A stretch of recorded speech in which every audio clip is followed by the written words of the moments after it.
He will be greatly surprised if he was felicitated by his staff members. Okay, friends,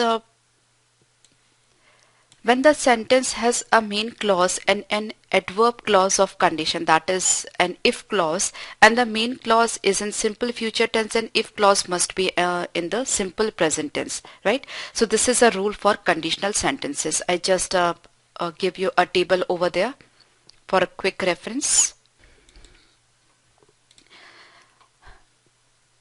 basically होता क्या है कि if clause और then clause, दो तरह के क्लॉज है. देन हम यूज करते हैं नहीं करते हैं उससे कोई फर्क नहीं पड़ता. जैसे if you exercise then you will become healthy, but then आप ना यूज करो तो भी कोई फर्क नहीं पड़ता. If you exercise you will become healthy. अब आप देखिए जो इफ क्लॉज है वो सिंपल प्रेजेंट में है और जो दूसरा वाला है वो फ्यूचर टेंस में, that is simple future, right. और अगर ये पास्ट में है, if you exercised you would become healthy, तो जब यहाँ पर पास्ट है तो यहाँ पर विल की जगह वुड है. और if you had exercised you would have become, तो ये आपको कॉम्बिनेशन याद रखने. अगर ये सिंपल प्रेजेंट देन ये सिंपल फ्यूचर, अगर ये सिंपल पास्ट तो यहाँ पे विल की जगह वुड आएगा, अगर ये पास्ट परफेक्ट है तो ये would have plus that past participle. ठीक है, तो ये तीनों एग्जाम्पल्स आपको ध्यान रखने. अगर तुम एक्सरसाइज करो तो तुम हेल्दी बनोगे. If you exercised you would become healthy, और तुमने एक्सरसाइज करी होती तो तुम हेल्दी होते. ठीक है, तो ये तीनों एग्जाम्पल्स आपको ध्यान रखने. तो इफ क्लॉज के साथ में ये तीन ही पॉसिबिलिटी है, तीनों पॉसिबिलिटीज आपको ध्यान रखनी है.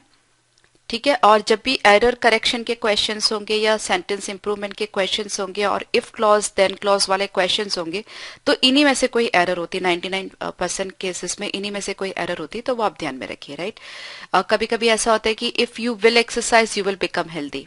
ठीक है, तो इफ यू विल एक्सरसाइज वो गलत है, इफ यू एक्सरसाइज, राइट. इसी तरह से if you had exercised you will be healthy, ऐसा लिखा हो सकता है. So if you had exercised then you would have become healthy, ऐसा होगा.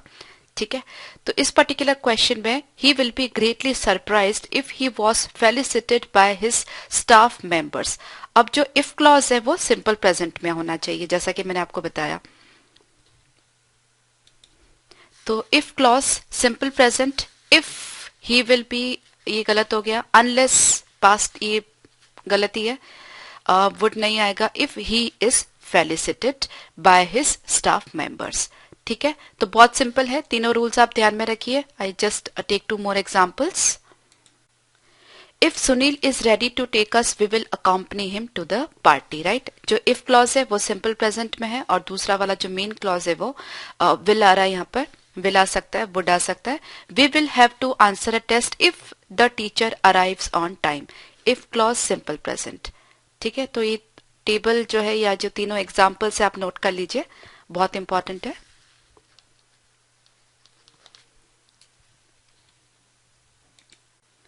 The labor contractors reported that they had finished the work of building the stone wall. Okay, labour contractor reported, labour contractors ने बताया कि वो जो stone wall को बनाने का काम है वो फिनिश कर चुके हैं. तो स्टोन वॉल बनाने का काम पहले उन्होंने फिनिश किया, बाद में उन्होंने रिपोर्ट किया. तो ये जो पार्ट है वो पास्ट परफेक्ट में होना चाहिए और ये पास्ट में होना चाहिए, तो पूरा करेक्ट है, कहीं कोई एरर नहीं है. ठीक है, अब ये देखिए had been and was finished, ये सब जो है वो क्या है, पैसिव वॉइस है, right. They had been finished, see उन्होंने काम किया, दे जो है वो एक्टिव है, राइट. काम किसने किया है, कॉन्ट्रैक्टर्स ने, तो पैसिव वॉइस नहीं आ सकता यहाँ पे. तो ये सब गलत है. और ये जब पास्ट टेंस में है तो प्रेजेंट टेंस नहीं आएगा यहाँ पे. ठीक है, और ये बाकी सब जो है पैसिव वॉइस में है वो वैसे ही गलत है, right. So no correction is required, that you already know, but क्यों ऑप्शंस गलत है वो भी मैं आपको बता दूं. सो सब पैसिव वॉइस में है वो नहीं आने चाहिए, और ये जो है वो प्रेजेंट टेंस में है वो नहीं आना चाहिए. ठीक है, क्योंकि जो सेंटेंस है द लेबर कॉन्ट्रैक्टर रिपोर्टेड ये पास्ट में है, मतलब सिंपल पास्ट में है, तो आगे भी सेम ही टेंस कंटिन्यू होना चाहिए. यस, टोन चेंज होगा क्योंकि पास्ट की जगह पास्ट परफेक्ट, सिंपल पास्ट की जगह पास्ट परफेक्ट हम यूज करेंगे, क्योंकि जो वर्क है वो पहले फिनिश हुआ है और रिपोर्ट जो है वो बाद में हुई है. ठीक है, सेम लाइन पे दो एग्जांपल्स लेते हैं. The children told that teachers that they had written the essay. बच्चों ने अपने टीचर से कहा कि उन्होंने ऐसे लिख लिया था. राइट. अब ये देखिए, ये सिंपल पास्ट है और ये जो है वो पास्ट परफेक्ट है, क्योंकि ऐसे उन्होंने पहले लिखा, टीचर को बाद में कहा. ठीक है. और दोनों इवेंट्स जो हैं पास्ट के हैं, इसलिए यहाँ पर पास्ट, जो पास्ट में पहले हुआ है वो पास्ट परफेक्ट में होगा और जो पास्ट में बाद में हुआ है वो सिंपल पास्ट में. Everyone wanted to know if the actor had arrived at the mall. Right. Same simple past and past perfect. Right. For want of financial resources, he was unable to continue his studies. Okay. Here the sentence is correct. See, the first part gives the reason for the main action. कि उसने जो अपनी पढ़ाई continue नहीं कर पा रहा था, उसके पीछे रीजन क्या था. That is the financial resources की कमी थी या फिर वो नहीं अवेलेबल करवा पा रहा था, इसके वजह से. ठीक है. सो कोई करेक्शन की रिक्वायरमेंट नहीं है यहाँ पर. सेम लाइन पर हम दो एग्जांपल्स भी लेते हैं. For want of proper facilities they were unable to admit the patient. Similarly, for want of adequate ingredients, she was unable to bake a cake. Clear? Simple? He complained of being unjustly treatment. Okay. इसका मतलब हुआ कि उसने जो justifiable नहीं है या biased है या undeserved है, आप कह सकते हो, ऐसे किसी ट्रीटमेंट के लिए कंप्लेन किया. ठीक है. अब यहाँ पे unjustly जो है वो है एक एडवर्ब. राइट. सो एडवर्ब किसको मॉडिफाई करता है? वर्ब को मॉडिफाई करता है. तो एक वर्ब होनी चाहिए यहाँ पर. जो बीइंग है वो क्या सजेस्ट करता है? Passive voice. अब अगर बीइंग पैसिव वॉइस सजेस्ट कर रहा है तो उसके बाद में एक पास्ट पार्टिसिपल होना चाहिए. ठीक है. तो बीइंग के बाद में पास्ट पार्टिसिपल, सी अनजस्टली एडवर्ब हो गया, लेकिन बीइंग होने की वजह से सेंटेंस पैसिव वॉइस हो रहा है, तो हमें एक past participle, that is third form of the verb चाहिए. Right. So third form of the verb यहाँ पे यूज होनी चाहिए. ट्रीटमेंट की जगह ये जो ट्रीटमेंट है दैट इज एक्चुअली नाउन, हमें यहाँ पर third form of the verb चाहिए, that is treated. Okay, of being unjustly treated. He complained of being unjustly treated. अब यहाँ पर दो बात हो सकती है. ये जो सिंटैक्स है, वर्ड्स का अरेंजमेंट है, वो एडवर्ब प्लस वर्ब है. राइट. अनजस्टली ट्रीटेड जो ज्यादा हम प्रेफर करते हैं, जो ज्यादा करेक्ट है, वो क्या रहता है? जो एडवर्ब है वो वर्ब के बाद में आनी चाहिए. That is being treated unjustly, वो ज्यादा करेक्ट है, बट इसमें भी कोई प्रॉब्लम नहीं है. सो of being unjustly treated, this one is correct. Okay, I just give two examples. The gardener complained of being treated unkindly. Right. Gardener ने complain करी कि उसको मतलब बहुत निर्दयता से उसके साथ में उसको ट्रीट किया जाता है या उसके साथ बिहेव किया जाता है. The culprit complaint of being unjustly accused, मतलब उसको अननेसेसरी उस पर कोई इल्जाम लगाया जा रहा है, उसके लिए उसने कंप्लेन किया. ठीक है. तो आपको ये क्लियर हो गया. Being treated, being accused. जो एडवर्ब है उसको आप ध्यान नहीं दीजिए. आप जो सेंटेंस का स्ट्रक्चर है that is being treated, being accused. ठीक है. बीइंग के बाद में जो वर्ब की third form that is past participle. I hope you are clear. The donation amount was such that as I was expected him to donate. Okay, I was expected मतलब मैं expect किया गया था. और लेकिन यहाँ पर सेंटेंस के कहने से मतलब ऐसा लग रहा है कि मैंने जैसा एक्सपेक्ट किया था. ठीक है. आई वॉज एक्सपेक्टेड, तो जैसा मुझे जैसा एक्सपेक्ट किया गया था, और आई हैड एक्सपेक्टेड, मैंने जैसा एक्सपेक्ट किया था. ठीक है. तो डोनेशन अमाउंट वैसा था जैसे, मतलब उसने जितना डोनेट किया था, किसी थर्ड पर्सन के बारे में बात करें, वो उतना था जितना कि मैंने एक्सपेक्ट किया था. ठीक है. सो आई हैड एक्सपेक्टेड होना चाहिए. आई वॉज एक्सपेक्टेड गलत है, वो एक ही ऑप्शन है एज आई हैड एक्सपेक्टेड. तो पहली एरर तो हमें ये मिल गई. दूसरा, जो सच दैट एज है वो गलत है. उस मतलब एग्जैक्टली उतना ही मिला जितना मुझे चाहिए था, तो मैं एग्जैक्टली यूज कर सकती हूँ. सच दैट एज जो है वो मीनिंगलेस लग रहा है. Right. So the donation amount was exactly as I had expected. ये जो पार्ट है वो वैसे भी पैसिव वॉइस में, इसलिए वो वैसे भी गलत है, हमें पैसिव वॉइस की जरूरत नहीं। एक्सपेक्ट मैं कर रही हूँ तो I am subject, I am doer, मैं एक्सपेक्ट कर रही हूँ तो एक्टिव होना चाहिए, वॉइस एक्टिव होना चाहिए। So this is the correct one. Okay, I just take two more examples. उसके साथ में भी एक चीज और भी आप सोच सकते हो, द डोनेशन अमाउंट वॉज, ठीक है, और ये है सिंपल पास्ट और यहां पर हम यूज करें past perfect.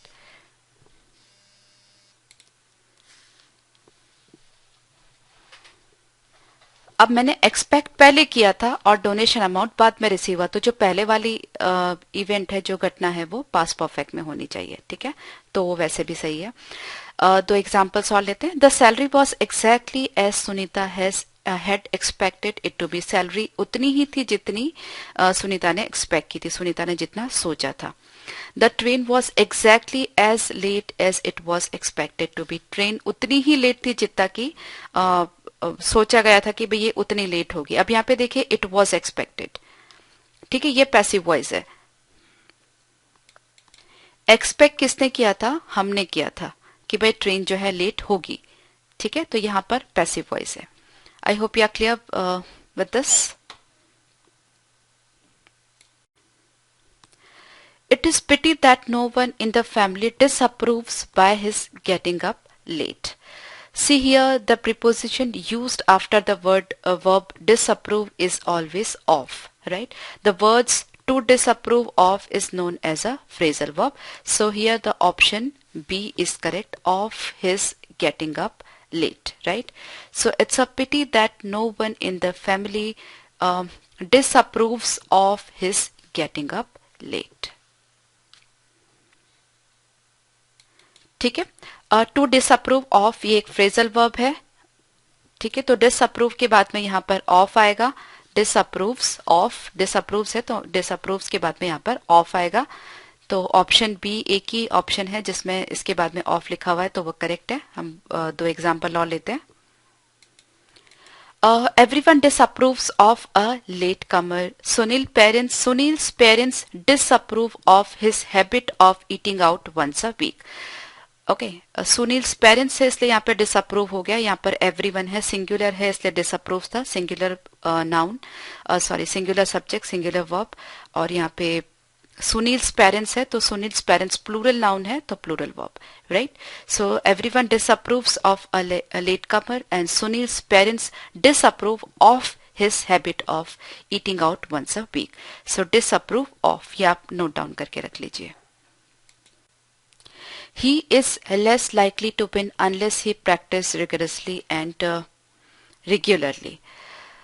Okay, see here the sentence starts in the present tense, so it must continue in the same tense, right? Moreover, the sentence talks about a routine action, so the verb form must be in the simple present tense. He is less likely to win.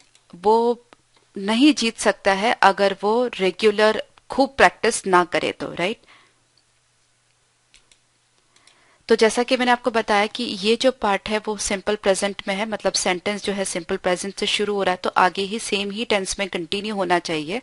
तो अभी हम देखते हैं कि options में से simple present हमको कहाँ पर मिलता है, राइट। उसके सिवाय जो ही है थर्ड पर्सन सिंगुलर है तो इसके साथ जो वर्ब है वो SES हमें लगाना है, राइट। अब unless until he practised, past tense से अनलेस ही प्रैक्टिस गलत है, बिकॉज ही के साथ में प्रैक्टिस आ ही नहीं सकता।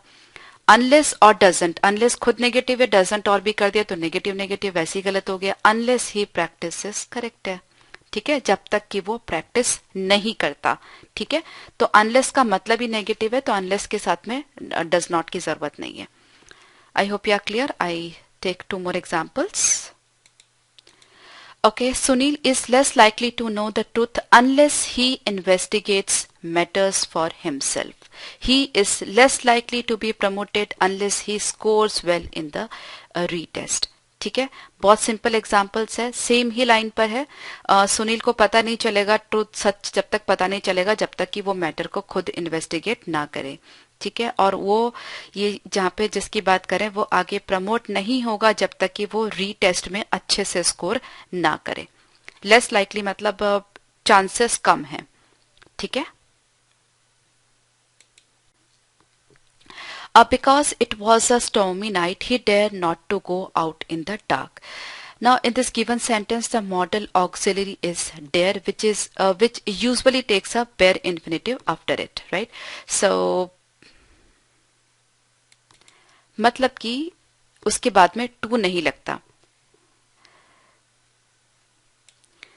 ठीक है। तो डेयर के बाद हम टू तो नहीं लगाएंगे, पहली चीज वो क्लियर हो गई। तो जो जो ऑप्शन टू वाले हैं वो वैसे ही एलिमिनेट हो गए।